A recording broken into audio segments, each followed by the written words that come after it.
Greetings, weary traveler. It's Bard again, and tonight, I have a tale of courage and honor to share. Join me as we go to the island of Tsushima, a land where the sea meets the sky, and the people live in harmony with nature, their traditions as enduring as the cliffs that guard their shores. But as you'll soon hear, peace is a fragile thing, and the winds of war have begun to stir. This is the story of Kaito, a brave samurai, bound by duty and love for his homeland, facing the relentless tide of the Mongol invasion. Shadows gather on the horizon, and the clash of steel and spirit will decide the fate of Tsushima. But before we begin, I invite you, dear listener, to share where you are from and what time it is as you listen to this tale. Now, find your most comfortable spot, breathe deeply, and let yourself be drawn into this world of honor, sacrifice, and the undying spirit of the samurai.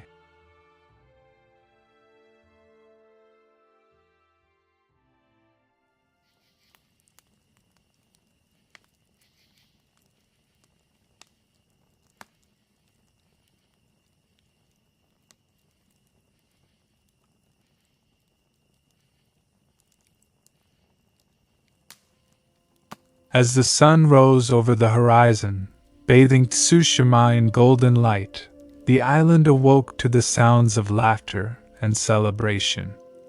The villagers bustled about, their spirits high as they prepared for the harvest festival, a time to honor the land and the fruits of their labor. Colorful banners fluttered in the breeze, and the air was thick with the mouth-watering aromas of grilled fish and sweet rice cakes. It was a day for joy, a day to celebrate the bond between the people and their island. Kaito moved through the village with a sense of purpose, his heart filled with warmth as he observed the preparations. Young children chased one another, their laughter mingling with the distant thumping of drums. Women adorned in vibrant kimonos carried baskets overflowing with freshly harvested vegetables, while men worked together to erect a wooden stage for the evening's festivities. This was their life, simple yet rich, filled with the promise of community and belonging. Amidst the hustle and bustle, Kaito found his sister, Aiko, helping the village elders arrange offerings at the shrine. Her long hair danced in the wind, and her bright eyes sparkled with excitement. "Kaito!" she called, her voice ringing out like a melody. "You have to see the lanterns we made. They're the brightest in all of Tsushima." Kaito chuckled, his heart swelling with pride. Aiko was a fierce spirit, full of determination and dreams. "Let me help you," he said, kneeling beside her. Together, they placed the lanterns around the shrine, their laughter echoing off the trees as they shared stories of their childhood adventures. "Do you think I could be a warrior like you one day?" Aiko asked, her expression earnest and hopeful.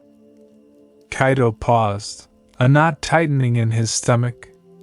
He wanted to encourage her dreams, to see her thrive, but the weight of his own responsibilities loomed over him.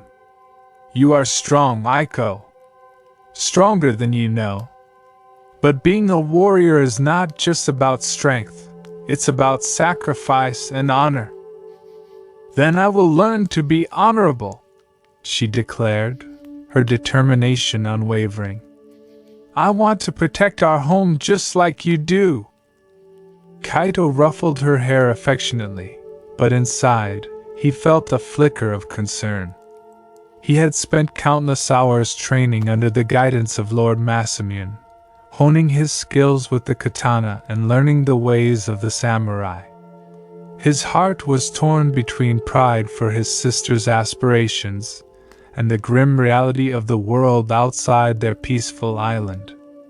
The shadow of the Mongols loomed ever closer, a threat that could shatter their lives. Later that day, as the sun dipped low in the sky, painting the world in shades of orange and purple, the villagers gathered in the main square for the festival. Lanterns illuminated the night, casting a warm glow over the joyful faces of the townsfolk. Music filled the air, and the rhythmic beat of drums seemed to echo the heartbeat of the island itself. He watched his sister as she danced with the other children, her laughter echoing through the night.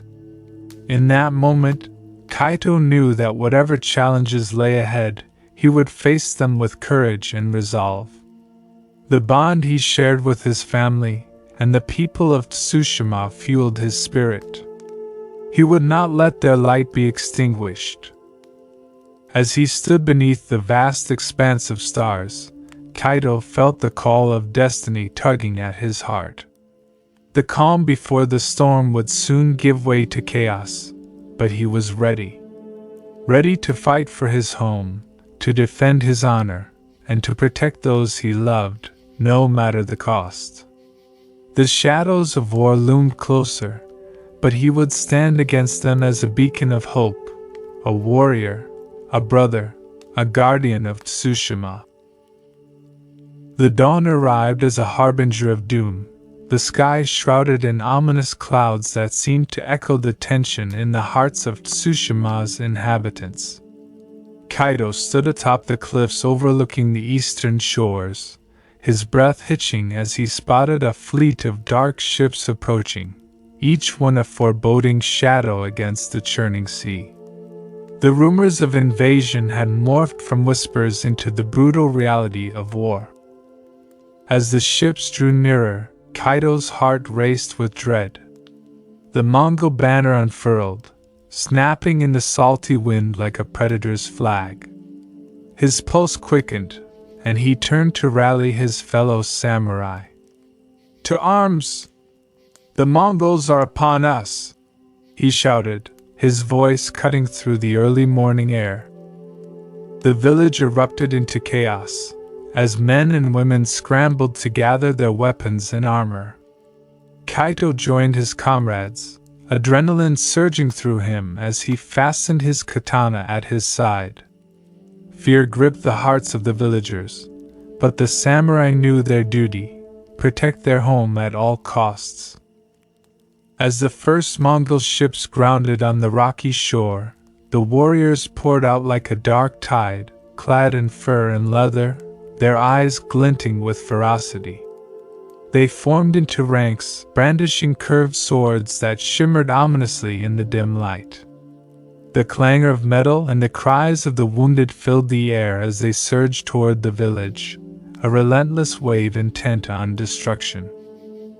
"Stand firm!" Kaito called, his voice rising above the cacophony. He felt the weight of responsibility settle upon him, every ounce of his training flooding his mind as he took his place at the forefront of the defense.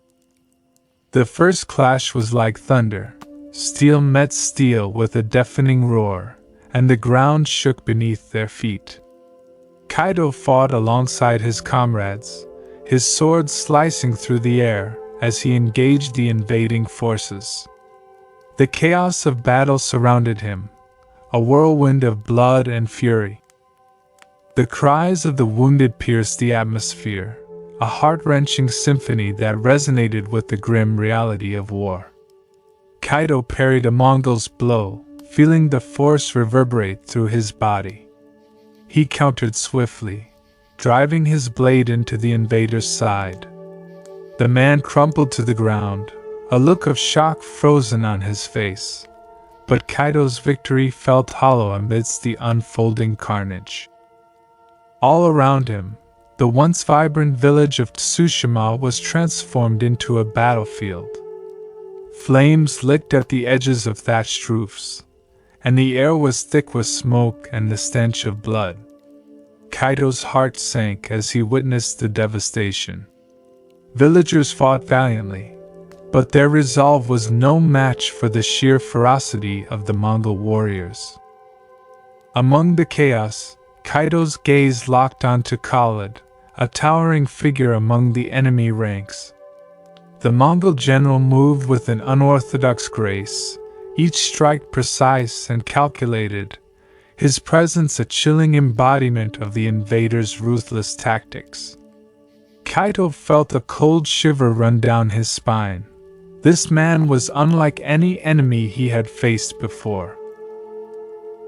Kaito pushed through the throngs of combatants, determined to confront Khalid and protect his homeland. He fought fiercely, slicing through any opponent who dared approach him. Each swing of his sword felt like a desperate plea for the safety of Tsushima. He caught glimpses of his fellow samurai struggling against the onslaught, but his focus remained singular: defeat Khalid. As he finally closed the distance, the general turned, eyes gleaming with a predatory intensity. "A brave samurai," Khalid taunted, his voice a low rumble. "But bravery alone will not save you." Without warning, Khalid lunged forward, his blade a flash of silver. Kaito barely managed to dodge, rolling to the side as the sword whistled past him. He scrambled to regain his footing, heart racing as he faced the Mongol warrior. "I will not let you take Tsushima!" Kaito shouted, determination igniting within him. The two clashed, steel ringing against steel in a deadly dance. Khalid's fighting style was unlike anything Kaito had encountered. It was wild and unpredictable, a chaotic blend of speed and ferocity. Kaito struggled to anticipate Khalid's next move, his training seeming inadequate against the onslaught. With every strike, Kaito felt his confidence waver. Khalid was relentless, pressing the attack with a ferocity that pushed Kaito to his limits. The world around them faded into a blur as Kaito focused solely on the fight. He deflected blows and countered with his own, but Khalid's skill was overwhelming, and doubt began to creep into Kaito's mind. The battle raged on, a whirlwind of chaos that enveloped Tsushima. Kaito could hear the screams of his comrades mingling with the shouts of the invaders, a haunting melody of despair. But he pushed through the fear, refusing to falter. Just then, a sudden commotion drew his attention away from his duel. Kaito turned to see Lord Masamune, the steadfast leader of Tsushima, engaging a group of Mongol warriors. The Lord fought with the grace and honor expected of a samurai, but even he was overwhelmed. Kaito's heart sank as he saw his lord struggling against the tide of invaders. "Kaito!" Lord Masamune shouted, his voice filled with urgency. "I need you!" In an instant, Kaito's focus shifted. He knew he had to assist his lord, but Khalid wouldn't let him escape so easily. The general thrust forward, a lethal strike aimed at Kaito's heart. With a swift movement, Kaito deflected the blow, then made a break for his lord, adrenaline pumping through his veins. As Kaito rushed toward Lord Masamune, he fought through the throngs of enemies, his katana slicing a path through the chaos. He could see Masamune surrounded, his movements becoming sluggish under the relentless assault. Kaito's heart raced as he lunged forward, determined to save his lord. But fate is a cruel mistress. In the chaos of the battle, Kaito's path was obstructed by a hulking Mongol warrior who swung his blade with ferocity. Kaito barely dodged the attack, but as he turned back to his lord, he was too late. A piercing scream cut through the air, and Kaito's heart dropped as he witnessed the unthinkable. Khalid had struck, and Lord Masamune fell to the ground, his once proud figure crumpling in a flurry of blood and pain. Time slowed as Kaito felt his entire world shatter. The man who had trained him, who had stood as a beacon of honor and strength, lay lifeless before him. "No!" Kaito screamed, rage boiling within him. The battlefield faded into insignificance as grief and fury consumed him. He turned back to Khalid, his eyes aflame with vengeance. The general's laughter rang in his ears, a mocking sound that ignited a wildfire of fury. Fueled by despair, Kaito surged forward, determination coursing through him like a raging river. He fought with a ferocity born of heartbreak, his strikes landing with newfound resolve. But Khalid was quick, sidestepping Kaito's blows with the same unnerving ease. Each time Kaito struck, the general countered with an unrelenting force, taunting him with every move. In that moment, Kaito realized that honor alone would not be enough to save Tsushima. The ideals he had clung to felt hollow in the face of the brutality surrounding him. As the cries of his fellow villagers echoed in his mind, he understood that the battle was more than just a clash of swords. It was a struggle for survival, a fight against an invincible tide. The chaos around him intensified as Kaito's desperation grew.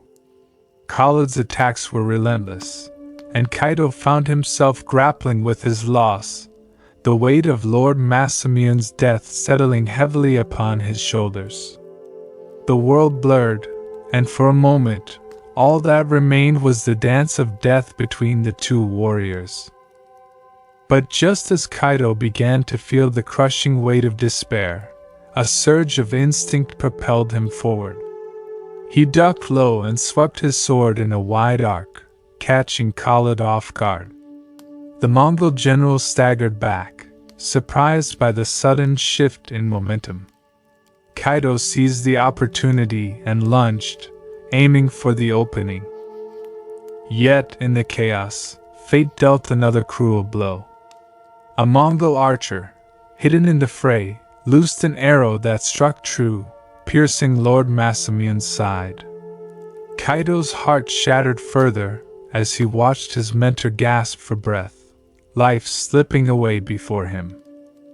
In that moment of utter devastation, Kaito felt the last vestiges of his resolve crumble. He realized that even the mightiest warriors could fall, and the ideals he held dear would not protect them from the brutal reality of war. In a desperate attempt to escape the encroaching tide of chaos, Kaito turned away from Khalid and the battle. He stumbled back toward the forest, navigating the wreckage of his home and the lifeless bodies of his comrades. Tears blurred his vision as he grappled with the enormity of his loss and the terror that now gripped Tsushima. As he fled into the woods, the sounds of battle echoed behind him, haunting reminders of the destruction that had consumed his world. The loss of Lord Masamion hung heavy in his heart, a burden he would carry for the rest of his life. The dense forests of Tsushima enveloped Kaito like a shroud, the towering trees standing as solemn witnesses to the chaos that had unfolded on the shores. As he trudged deeper into the woodland, he could still hear the echoes of battle haunting his memories. The clanging of swords, the cries of the wounded, and the guttural laughter of the Mongol invaders. The tranquility of the forest felt surreal in contrast to the violence he had witnessed, and the air was thick with the scent of pine and earth. Kaito stumbled upon a clearing, a serene glade dappled in sunlight filtering through the leaves. It was here, in this tranquil refuge, that he encountered Yumi, a ronin whose reputation as a survivor preceded her. She was unlike any warrior he had known, her eyes sharp and calculating, embodying a cunning that was foreign to Kaito's samurai upbringing. "Your grief is palpable," she remarked, her voice low but laced with a quiet strength. But grief will not win this war. Adaptation will? Kaito eyed her warily, his heart still heavy with the weight of Lord Masamune's death. What do you know of honor? He challenged, instinctively clinging to the teachings of his fallen master. We fight to protect our home, to uphold the code of Bushido. Yumi chuckled softly, a sound that held little humor. Honor? She scoffed. Honor does not feed the hungry, nor does it shield you from the blade of an enemy. The Mongols will not wait for your code to save you. They will take everything if you let them. Kaito bristled at her words, but he could not deny the truth behind them. The samurai code had been a comfort, a beacon of hope amid despair, but it had proven futile against the brutal reality of war. Torn between his upbringing and the desperate need to survive, Kaito hesitated, unsure if he could embrace this new perspective. Why should I trust you? He asked, crossing his arms defensively. Because I've seen what they do to villages that resist. Yumi replied, her tone earnest now. I've seen the flames consume homes and the cries of the innocent drown in the blood of their captors.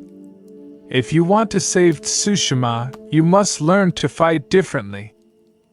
Reluctantly, Kaito nodded, feeling the weight of responsibility settle upon his shoulders. If there was a chance to protect his home and its people, he had to be willing to learn. What do you propose? Yumi smiled, the glint in her eyes betraying her excitement. We will strike their supply lines, disrupt their movements, and weaken their resolve. Stealth and strategy over honor and brute strength. And so began Kaito's transformation. Under Yumi's guidance, he learned to blend the traditional techniques of the samurai with guerrilla tactics that felt as foreign as they were necessary. They spent hours training in the woods, practicing stealth and ambush techniques, moving through the underbrush like shadows. Kaito struggled at first. The elegance of a samurai's strike was at odds with the brutal pragmatism of Yumi's methods. Yet, as days turned into weeks, he found himself adapting, understanding the importance of cunning in a war that demanded survival at all costs. Yumi taught him to be a ghost, to move unseen and strike when least expected. Together, they plotted a series of ambushes against the Mongol forces, targeting their supply caravans and undermining their resources. Each ambush brought a mix of exhilaration and fear, the thrill of victory tempered by the moral dilemmas that gnawed at Kaito's conscience. He found himself grappling with the duality of his identity, a samurai sworn to uphold honor, now engaging in tactics that felt beneath him. But as the shadows of war deepened, Kaito's resolve grew stronger. The villagers who had survived the initial invasion were suffering, their spirits crushed under the weight of their loss. Whispers of the Mongols' brutal treatment of captured villagers reached Kaito's ears, tales of forced labor and violence that ignited a fire within him. He felt a growing responsibility to act, to protect not just the land but the people he loved. One night, as they prepared for their next raid, Yumi broke the silence that hung heavy in the air. I heard rumors that the Mongols have captured a group of villagers. They're keeping them at a camp near the coast. Kaito's heart raced at the thought. We have to rescue them, he declared, determination flooding his veins. If we can save those people, we can show the rest of the village that there is still hope. Yumi nodded, a glimmer of respect in her eyes. Then we strike at dawn. We'll use the cover of night to approach their camp and take them by surprise. As they planned the raid, Kaito felt a surge of adrenaline, the kind he had only experienced in battle. They gathered a small group of trusted warriors, each one willing to risk everything for the chance to save their kin. Together, they moved like phantoms through the forest, their hearts beating in sync with the rhythm of the night. When they reached the outskirts of the Mongol camp, Kaito's resolve solidified.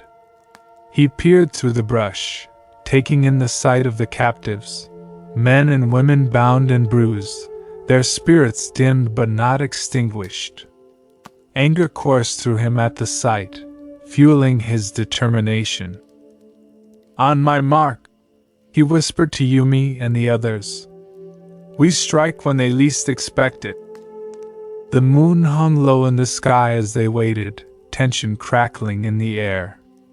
Kaito's heart thudded in his chest, each beat a reminder of what was at stake. The shadows wrapped around them, and as the Mongol guards laughed and drank, Kaito felt a sense of purpose wash over him. This was his moment, to reclaim honor, not just for himself but for all those who had suffered.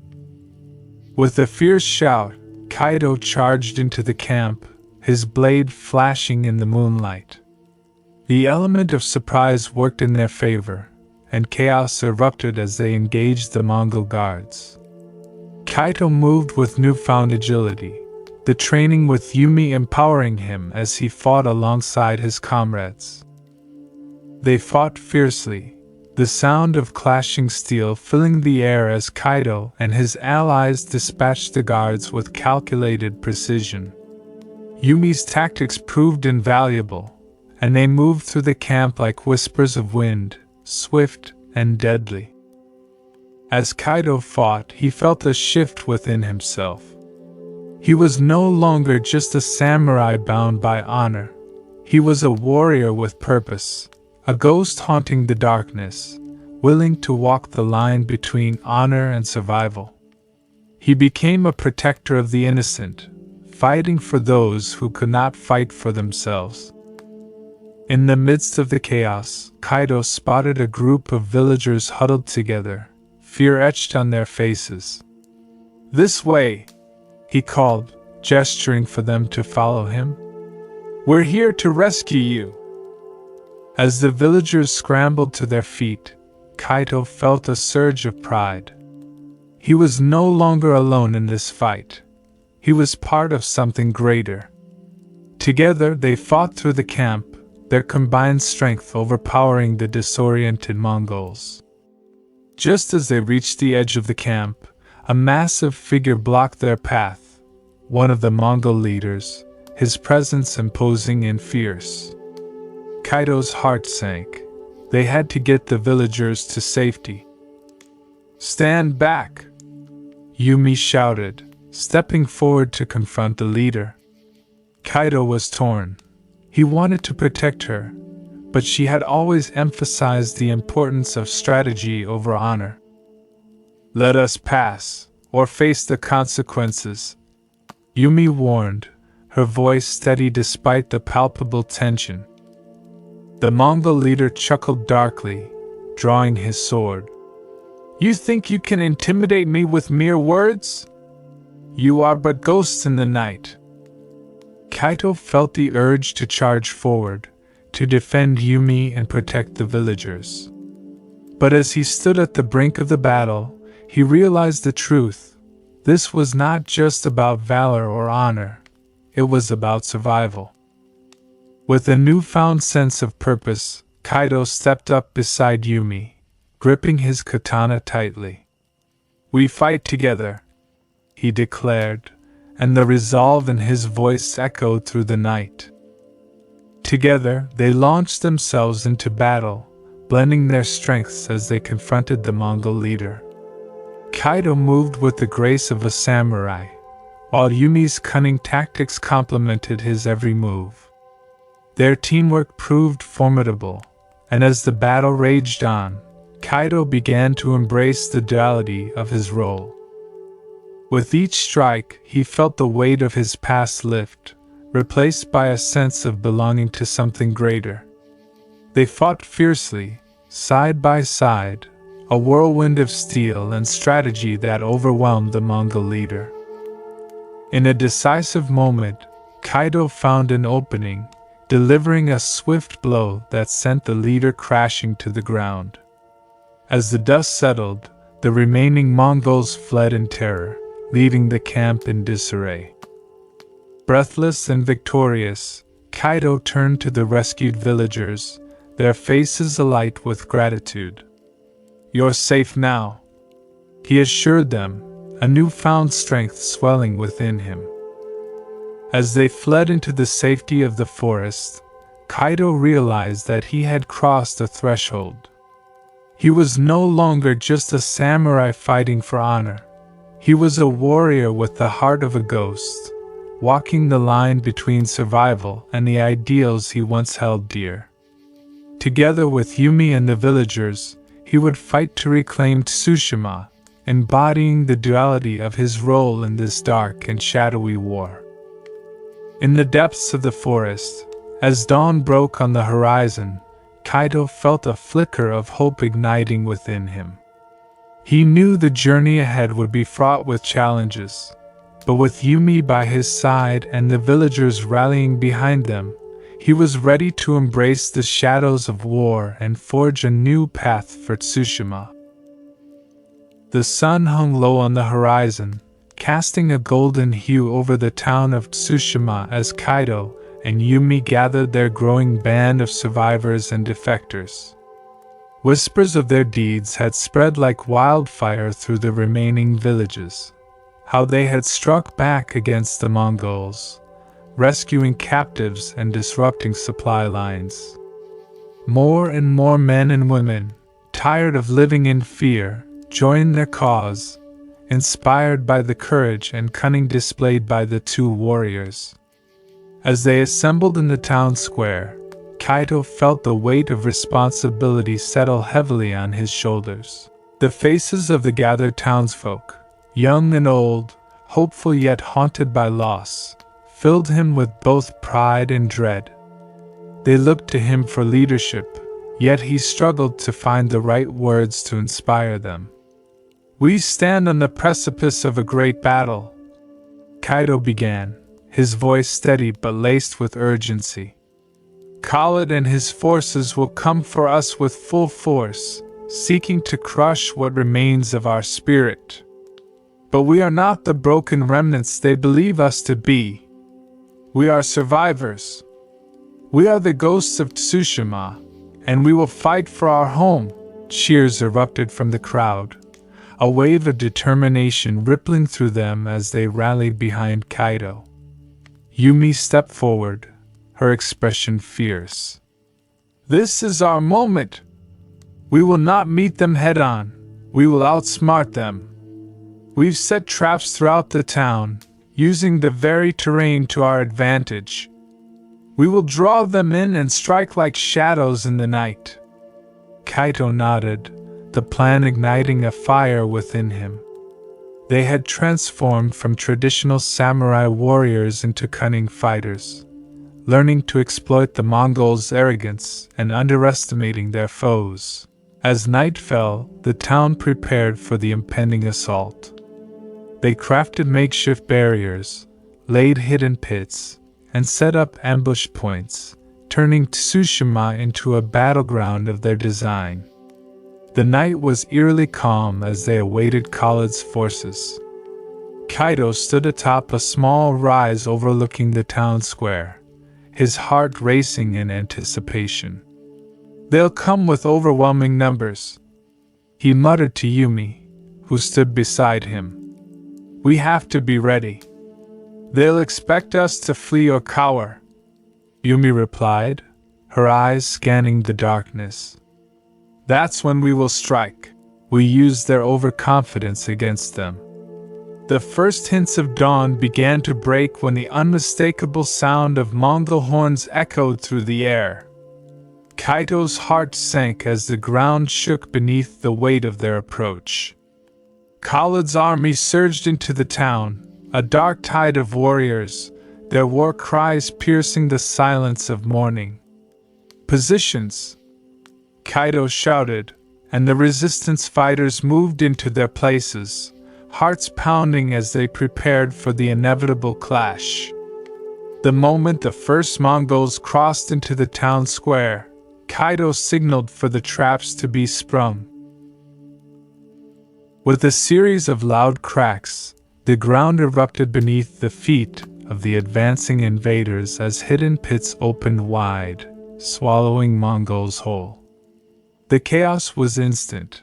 Screams of surprise mingled with the clang of weapons as the townsfolk emerged from the shadows to engage the disoriented enemy. Kaito fought with fierce determination, channeling all he had learned from Yumi. He struck from the shadows, using the elements of surprise and stealth that had once seemed alien to him. He was no longer just a samurai. He was a ghost, haunting the battlefield, wielding his blade with precision and purpose. As the battle raged, Kaito caught sight of Khalid amid the fray, a towering figure commanding his troops with brutal efficiency. He could see the malevolent glint in Khalid's eyes, a reflection of the chaos he relished. "Stay focused, Kaito," Yumi urged, appearing at his side, her own weapon drawn and ready. "We must keep the fight here, away from the civilians." With a surge of adrenaline, Kaito charged forward, weaving through the chaos until he stood before Khalid. The Mongol general smirked, his demeanor dismissive, as if Kaito were merely an annoying insect buzzing around him. "Ah, the little ghost who thinks he can stand against me," Khalid taunted, drawing his blade. "You should have stayed hidden in the shadows." Kaito felt the weight of loss pressing upon him. Every life lost, every home burned, every moment of despair that had brought him to this confrontation. "You have taken too much from us," he shouted, the fury of his heart fueling his every word. "This ends today." The clash of steel rang out, echoing through the town square as Kaito and Khalid engaged in a fierce duel. Kaito struck with all the skill he had honed, but Khalid's style was as unpredictable as it was brutal, relying on raw power and ruthlessness. Kaito parried blow after blow, feeling the strength of his opponent, but he refused to yield.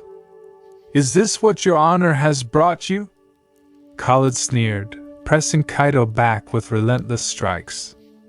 "Your people will die because of your foolishness. Honor means nothing in the face of true power." Kaito gritted his teeth, drawing on every lesson Yumi had taught him. "Honor is not weakness," he retorted, finding a moment to counterattack. "It is the reason I fight."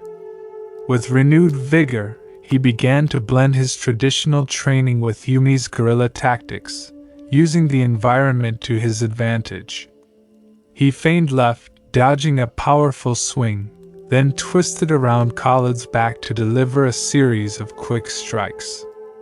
The duel raged on, each combatant pushing the other to their limits.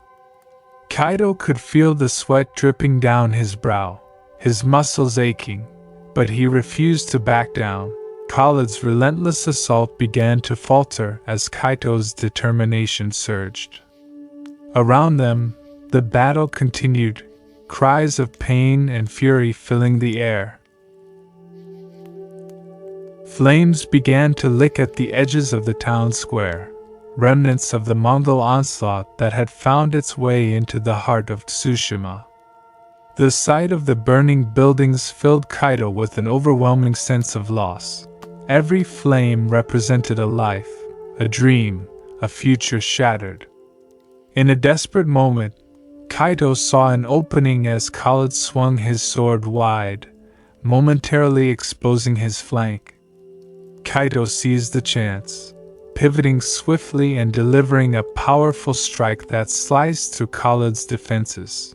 The Mongol general staggered back, surprise flickering in his eyes before he regained his composure, blood seeping from the wound. "You think you've won?" Khalid hissed, rage filling his voice. "You are nothing but a boy playing at war." Kaito's heart raced, the weight of his mission pressing heavily on his chest. "I am a warrior," he declared, determination fueling his words. "And I will protect my people, even if it costs me everything." As Khalid charged once more, Kaito found himself at a crossroads. The emotions that coursed through him, anger, grief, determination, threatened to consume him. He had spent so long seeking revenge for those he had lost, but in this moment, he realized that vengeance alone would not bring peace. The only path forward lay in protecting what remained. Kaito focused all his energy, channeling it into a final strike that combined the honor of his samurai heritage with the cunning he had learned from Yumi. With a swift motion, he lunged forward, his blade finding its mark with a fatal precision. Khalid collapsed to the ground, shock and disbelief etched across his face. As the life drained from the general's eyes, Kaito felt a pang of sorrow. This was not a victory he had imagined. It was not a moment of triumph, but rather the heavy toll of war. Around them, the battle began to shift as the Mongols faltered without their leader. The tide turned in favor of Kaito and the resistance, and as they pressed their advantage, Kaito looked back at the destruction surrounding him. Buildings burned, cries of the wounded echoed through the air, and the remnants of his home lay in ruin. Though Khalid was defeated, the victory felt hollow.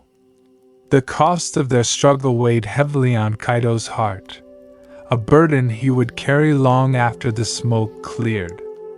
As the sun rose over the devastated town of Tsushima, Kaito surveyed the aftermath of the battle. Survivors tended to the wounded, while others mourned the loss of friends and family. Kaito felt a profound sense of loss himself, realizing that war had claimed much more than he had anticipated. In that moment, he understood that the path forward would be fraught with challenges. It would require more than just bravery. It would demand compassion, unity, and a commitment to rebuilding what had been lost. As dawn broke over the horizon, the first rays of sunlight spilled across the remnants of battle, illuminating the charred remains of Tsushima. The air was heavy with the scent of smoke and ash, the haunting echoes of conflict still reverberating in Kaito's mind. He stood at the edge of the town square, taking in the devastation that surrounded him, the crumbled structures, the scattered belongings, the silent testimonies of lives forever changed. With each breath, Kaito reflected on the lessons learned through the fires of war. Honor, he realized, was not merely about following a rigid code. It was about adapting and bending to protect those he loved. In the heat of battle, he had discovered that true honor lay in the choices he made, the sacrifices he was willing to bear, and the strength he found in his allies. The ghosts of the fallen weighed heavily on him, reminding him of the fragile balance between duty and compassion. As the sun rose higher, Kaito felt a surge of resolve within him. He would continue the fight, but not as the traditional samurai bound by the strictures of the past. He would be the ghost, a symbol of hope and resilience for his people, a warrior who embraced both the light of honor and the shadows of survival. He would forge a new path, one that blended the old ways with the necessity of the present. "Aiko!" he called, his voice echoing through the empty square. He turned to see his younger sister emerging from the shadows, her eyes bright with determination despite the grief that clouded her expression. The fight for their homeland had left a mark on them both, Yet her spirit burned fiercely, unyielding in the face of despair. "I want to fight with you," Aiko declared, her voice steady and unwavering. "I'm not afraid. I want to help protect Tsushima, just like you." Kaito's heart swelled with pride as he embraced her, the warmth of her spirit igniting a fire within him. "You're brave, Aiko," he said, pulling back to look into her eyes. "But this fight will be dangerous. I need you to promise me that you will be careful." "I promise," she replied, her resolve palpable. "I want to learn, to fight alongside you. We can make a difference together." In that moment, Kaito realized that the fight for Tsushima's future was not his alone. It was a collective struggle, one that would require the strength and unity of all its defenders. Aiko's determination reminded him of the bond they shared, a bond forged through trials and tribulations, now unbreakable. Together, they stood on the shores of Tsushima, watching the waves crash against the rocky coastline. The sun sparkled on the water, a shimmering beacon of hope that heralded a new beginning. As the tides of time washed over the land, Kaito and Aiko were ready to face whatever threats loomed on the horizon. They would defend their homeland with the tenacity of the ghosts of their ancestors, embodying the spirit of resilience that defined their legacy.